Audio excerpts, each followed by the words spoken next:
क्या हुआ प्रिय? मैं देख रहा हूं तुम भयभीत हो, चिंतित दिखाई दे रही हो। मारुति की चिंता सता रही है मुझे। बार बार संकट घेर लेते हैं। वो दानव वृक्षासुर कैसे अपनी भयानक शाखाओं से मेरे नन्हे से पुत्र पर आक्रमण कर रहा था। वो देखकर तो कोई भी मां भयभीत हो जाएगी।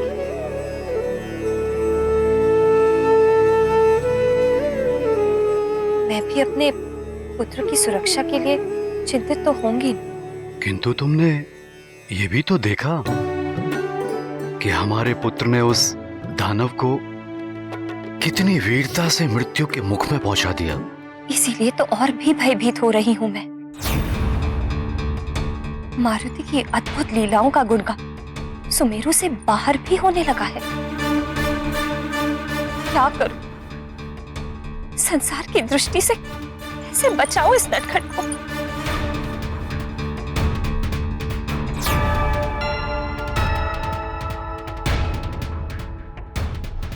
चिंता की आवश्यकता नहीं है प्रिय।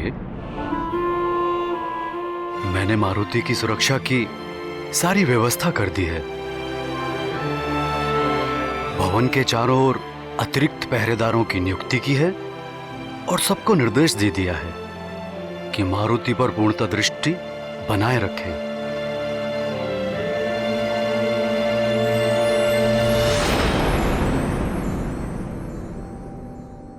किंतु मैं अब अपने पुत्र को भवन के बाहर पैर भी नहीं धरने दूंगी।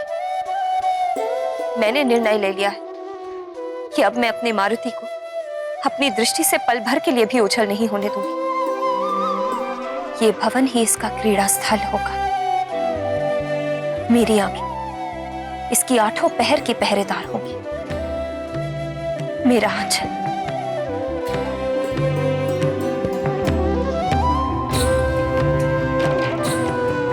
मेरा आंचल इसको हर बला से, हर संकट से दूर रखेगा।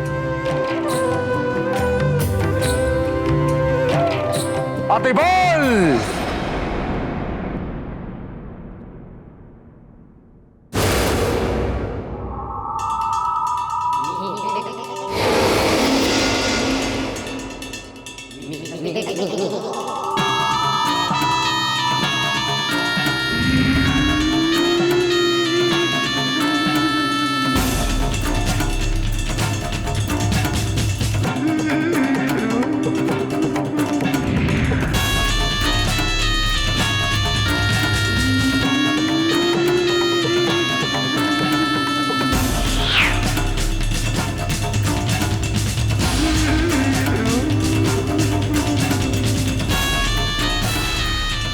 जय लंकेश, जय जय लंकेश।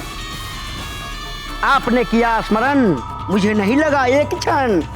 उपस्थित है अतिबल, जिसमें है बल बल, बल बड़ा बल बल।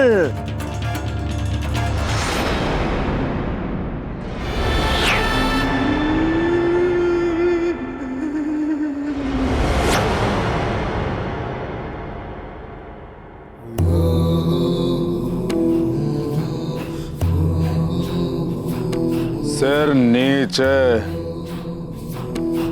अतिबल, हो तो तुम छोटे से बौने शाकाहारी। तुम्हें तो रसीले फल प्रिय लगते हैं। असुरों के नाम पर तो तुम धब्बा हो।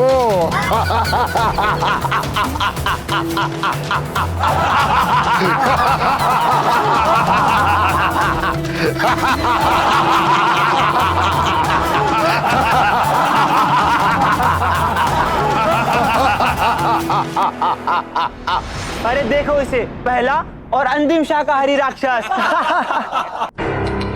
घास फूस का सेवन करने वाला। मांस का भक्षण किया होता तो बच्चे से बड़ा हो जाता ये।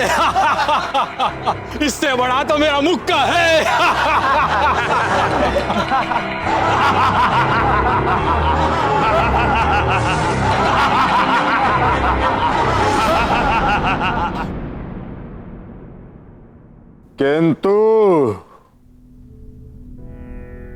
छल कपट और चतुराई में मेरे अतिरिक्त इस पूरे दरबार में तुम्हारी समानता और कोई नहीं कर सकता अतिबल।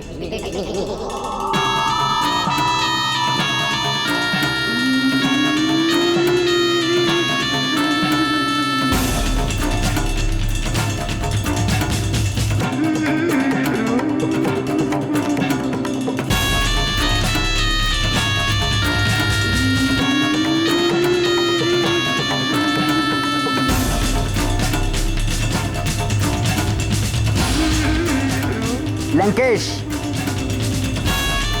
मैं दूर से ही किसी के भी मन की बात अपनी शक्ति से भांप लेता हूं। जहां खड़ा होता हूं उसी वस्तु में ढलकर स्वयं को छुपा लेता हूं,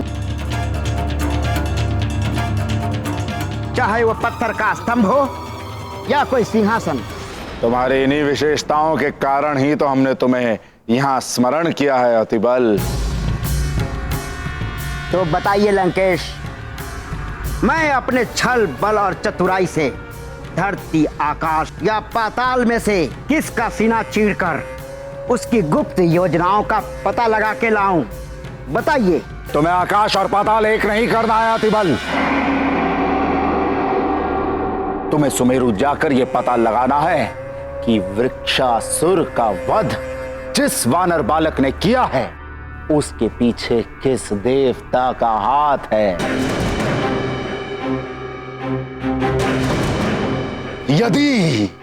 यदि उसके पीछे इंद्र का हाथ है तो बड़ा आनंद आएगा, महादेव की सौगंध, बड़ा आनंद आएगा।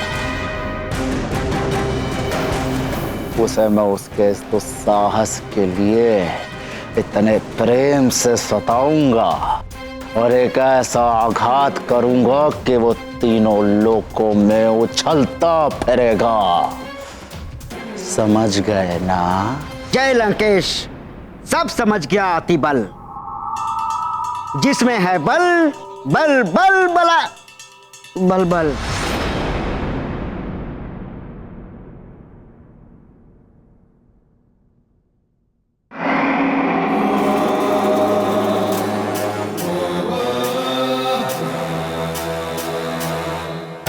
क्या समझे?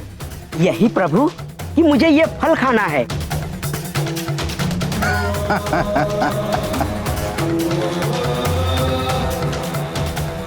क्या समझे?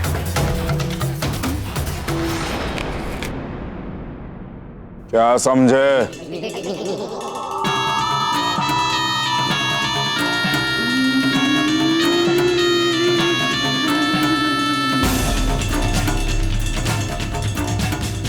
यही लंकेश कि सुमेरु जाकर उस वानर बालक की शक्ति के पीछे किस देवता का हाथ है ये पता लगाएगा ये अतिबल। जिसमें है बल बल बल बला बल बल।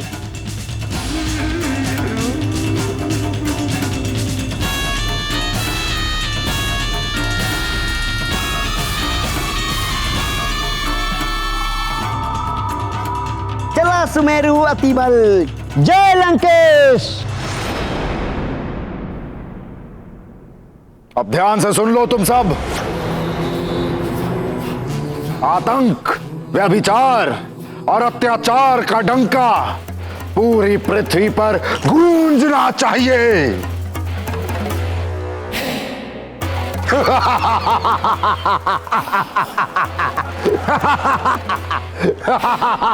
अधर्मी रावण के नेत्रों पर उसके अहंकार का आवरण पड़ा हुआ था। वो नहीं देख पा रहा था। जिसे वो तुच्छ वानर बालक समझ रहा है वही एक दिन उसके अहंकार को चूर चूर कर देगा। उसकी चमचमाती स्वर्ण नगरी लंका को जलाकर काला कर देगा। उसे लग रहा था कि मारुति के क्रियाकलापों के पीछे किसी देवता का हाथ है। वो ये नहीं जानता था कि मारुति किसी देवता की योजना का हिस्सा नहीं, अपितु स्वयं उसके आराध्य देव शिव शंकर का अंश है। और पुत्र, स्मरण रखना, भवन के प्रांगण से नहीं जाओगे, और जो भी करना माँ से पूछकर ही करना। प्रिय,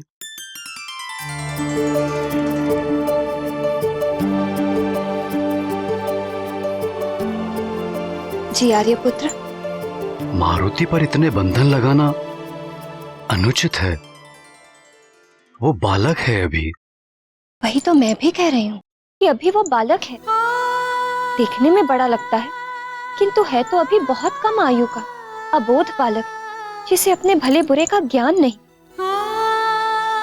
उसकी सुरक्षा तो मुझे ही करनी है। जब बड़ा हो जाएगा, आप अपनी इच्छा अनुसार उसकी देखभाल कीजिए, मुझे कोई आपत्ति नहीं होगी।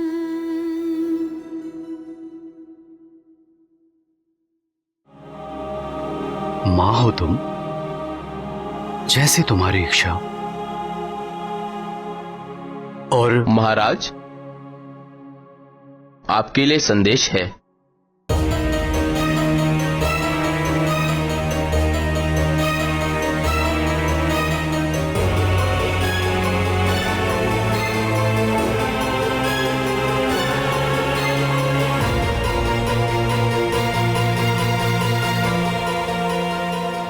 मुझे अपने राज्य से बाहर जाना होगा।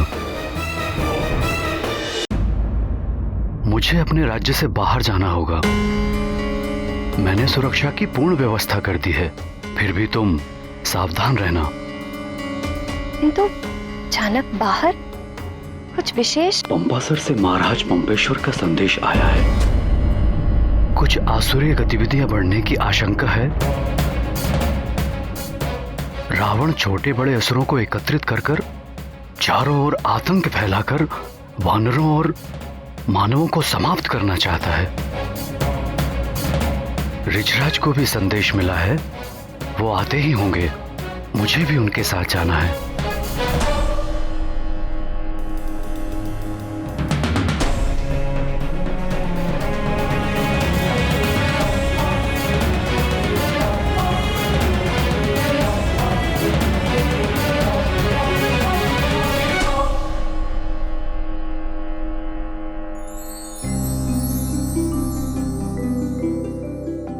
बस अब मारुति के नेत्रों में अंजन लगाना है। उससे मारुति के नेत्र सुंदर भी लगेंगे और मारुति इसके टीके से सबकी कुदृष्टि से बचा भी रहेगा।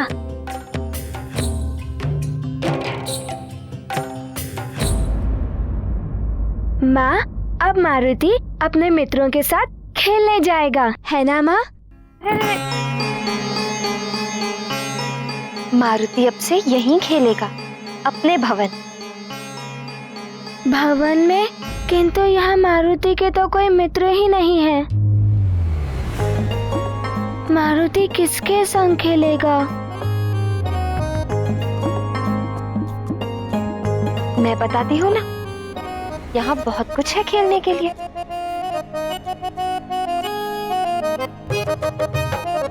आओ।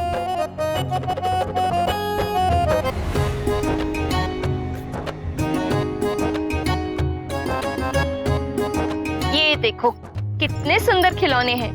ये लट्टू, ये घोड़ा गाड़ी, ये हाथी। इनके साथ खेलो, मारुति को बहुत आनंद आएगा। किंतु माँ, मारुति को अपने मित्रों के साथ वाटिका में खेलने में बहुत आनंद आता है। मारुति वाटिका में ही खेलेगा। अरे पुत्र, एक बार इन खिलौनों के साथ खेलकर तो देखो, बहुत आनंद आएगा। किंतु मारुति अपने मित्रों के साथ वाटिका में क्यों नहीं खेल सकता?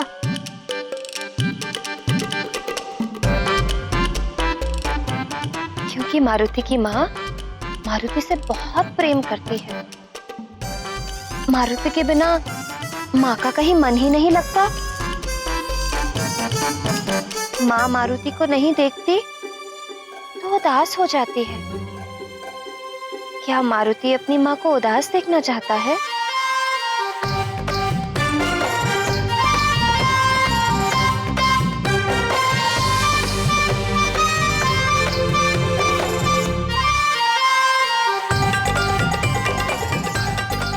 है माँ, अब से मारुति यहीं खेलेगा, किंतु आप कभी उदास मत होइएगा।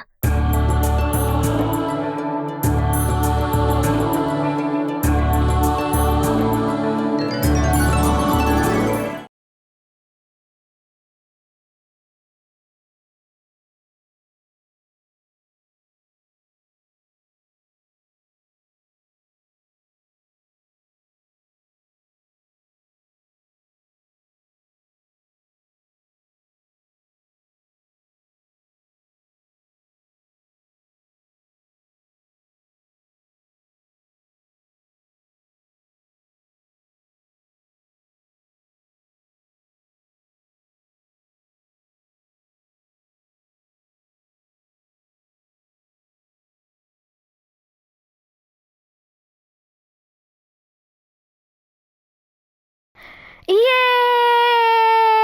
ये ये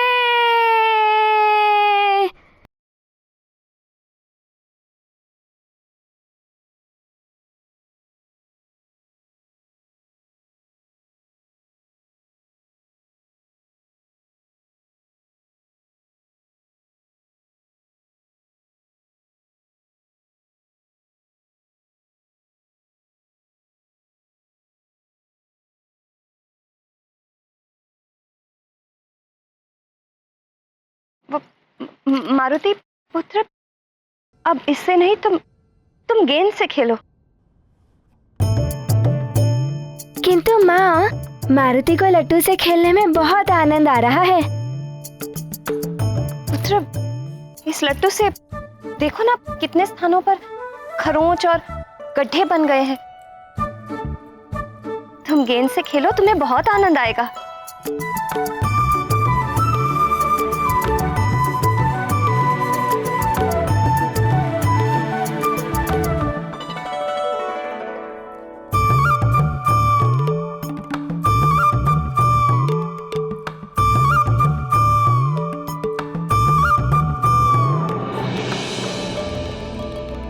अरे पुत्र, धीरे से पुत्र, धीरे से। ठीक है माँ।